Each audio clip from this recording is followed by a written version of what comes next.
বিশ্বকাপে জায়গা করে নেওয়ার পথটা সহজ ছিল না বসনিয়ার জন্য। চলতি বছরের মার্চে উয়েফা প্লে অফে ইতালিকে টাইব্রেকারে 4-1 গোলে হারিয়ে বিশ্বকাপ নিশ্চিত করে তারা। নির্ধারিত অতিরিক্ত সময়ের খেলা 1-1 সমতায় শেষ হওয়ার পর টাইব্রেকারে জয় তুলে নেয় বলকান অঞ্চলের দলটি। 2026 সালের বিশ্বকাপে বি গ্রুপে খেলবে বসনিয়া হার্জেগোভিনা। এই গ্রুপে তাদের প্রতিপক্ষ আয়োজক কানাডা, সুইজারল্যান্ড এবং কাতার। বিশ্বকাপ শুরুর পরদিনই মাঠে নামবে বসনিয়া। আসন্ন বিশ্বকাপকে সামনে রেখে সবার আগে 26 সদস্যের স্কোয়াড ঘোষণা করেছে বসনিয়া।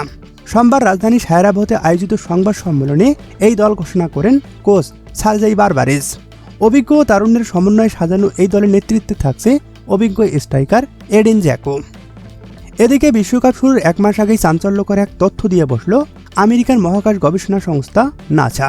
তা হলো 2026 ফিফা বিশ্বকাপের উদ্বোধনী ম্যাচ যে মাঠে অনুষ্ঠিত হবে সেই মেক্সিকো সিটির আজটেকা স্টেডিয়াম প্রতি বছর 10 ইঞ্চি করে মাটিতে ডেবে যাচ্ছে। মার্কিন মহাকাশ সংস্থা নাসার এক প্রতিবেদনে এমন তথ্যই উঠে এসেছে। বিশ্বকাপ শুরুর মাত্র কয়েক সপ্তাহ আগে এই তথ্য ফুটবল কর্মকর্তা ও সমর্থকদের মধ্যে উদ্বেগ তৈরি করেছে।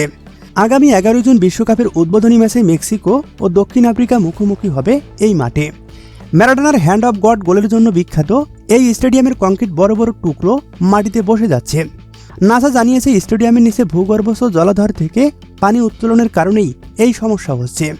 শুধু স্টেডিয়াম নয়, মেক্সিকো সিটির বেশিরভাগ এলাকাতেই প্রতি মাসে প্রায় আধা ইঞ্চি করে ডেবে যাচ্ছে। মহাকাশের শক্তিশালী রাডার ব্যবস্থা ব্যবহার করেই এই ঘটনা পর্যবেক্ষণ করছে নাসা।